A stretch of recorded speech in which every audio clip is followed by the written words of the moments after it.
Daniel Cormier. You said kids sometimes don't listen. You did a lot of listening in your career, especially early. And you had two guys that really did make an impact on you. Rashad Evans, obviously, we've spoken about him a little bit. And Anthony Johnson. Yesterday, I think you posted something saying, Anthony, you're gone, but we will miss you forever. What did it mean for you to have two people in your life early in your career to mold you into the fighter and person you are that relate so closely to you? Strong men, athletes, wrestlers, black men, to go and do what they did, to have Anthony and Rashad. Yeah, I mean, it was powerful. I mean, representation is serious. It's a real thing. It's really, really important because anyone can tell you this or tell you that, but until you see someone with your level of struggle and the same struggle like you, that looks like you, that it lets you know, man, maybe I can do this. Maybe I can be there one day. And so coming in, Rashad was Rashad was instrumental in just getting me to switch over to the sport. He did that for so many of us. Yes, and let's be honest, Rashad was one of the first of what we are now. Yeah. Yes. Yeah. You know what I'm talking about. Yeah, I do. Yeah, he's one of the first to put it together.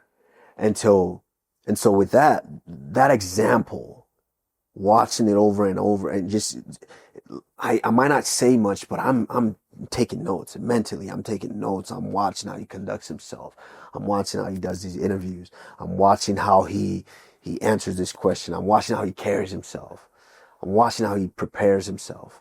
And I'm picking at that point. I'm picking what I like that. I like that. I don't really like that so much. I'm going to use that. I might use that.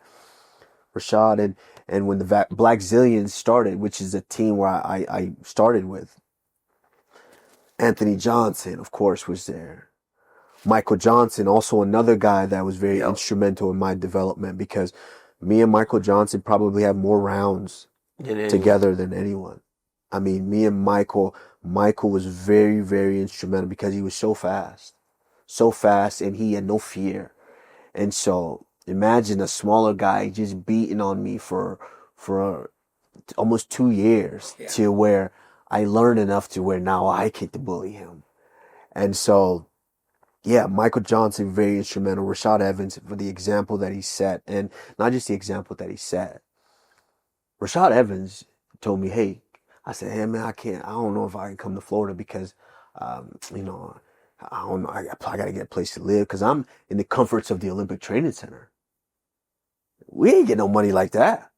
I mean, you were number one on team. You were getting a little check, but that was nothing like that. No, not like we to go get our own place and live and just train full time. And then I was getting presented with an offer somewhere else. So I was like, man, don't worry about that. Just come down.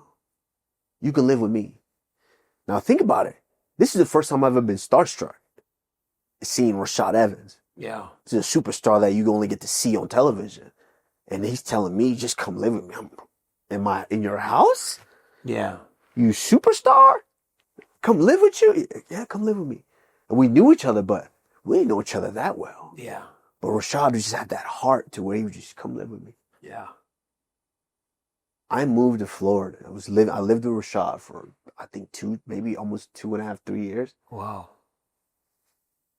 Living with Rashad, getting access to Michael Johnson, Anthony Rumble Johnson, which Anthony was, it's such a special, weird relationship because Anthony don't talk much. It wasn't until later on in life where Anthony we were able to break those emotional barriers to where Anthony would show that. But before that, Anthony just is a guy that would show up in the gym 5 minutes before practice in jeans and a shirt and with his tights already on, take him off, put his gloves on, knock out a couple dudes at that practice, straight from there, put his jeans right back on without going to the shower, put his shirt on, and leave the gym. Oh my God. That was Anthony Johnson. And so being able to see him and then watch him too. Anthony came in, obviously he was a big puncher, big guy, um, just excel in the sport and spend a lot of time with our coach Henry Hoof, and Anthony really became who he was. Now, your fights with Anthony, I was at both of them. I watched the first one, but I fought at the second one in Buffalo. And I remember Anthony, obviously backstage watching him. I'm like, well, man, Anthony, the first one, I'm like, Anthony really had a shot. He has a shot here because somehow, I don't know how Anthony gets that left leg around the head, but somehow he does. You know, he's such a big, stiff guy, but that left leg wraps around your neck, and he just had unbelievable power. And so, unfortunately, he couldn't get it done against you. I'm like, oh man, that guy's special. He's something else. And then I remember the second time you guys were gonna fight, I was in the UFC now, and I was on that card as well.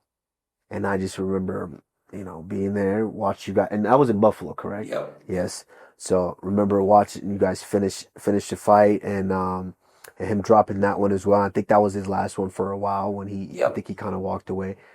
But yeah, Anthony was special as well, and I'm just now looking back at everything, just blessed that I got to even nourish that relationship a little bit before he passed. When he passed away, how did that affect you? Because Anthony actually gave me something when he passed.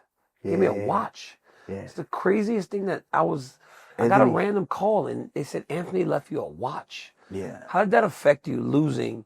Because we saw this big, powerful man and had no idea what he was dealing with on the back end.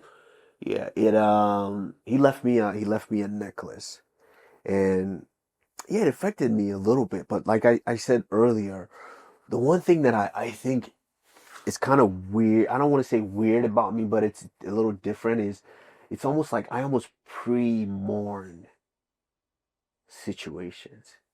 It's like I like to be overly prepared. Yeah. You knew he was sick?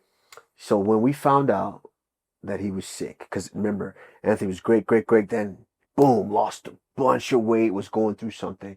Then when we found out he was sick, at this point I started to kind of, like I said, prepare yourself, nourish that relationship a little bit more. Come over to the house, Anthony. Well, not only come over, like it meant something to me to invite Anthony Johnson over to my house, because Anthony Johnson was already a UFC superstar before I started fighting. Come to my house for him to see that, hey, this little kid that came in the gym that didn't know how to do anything now has a house. Anthony came over, sat down, we shot pool and just kind of hung out and just talk. I wanted to get to what's going on. I mean, I've been sick. The doctor said they might know this, they might know that, So we spent a little bit of time together. We started to get a little closer. And then he was just sick, and so part of that process, I started kind of just prepare myself.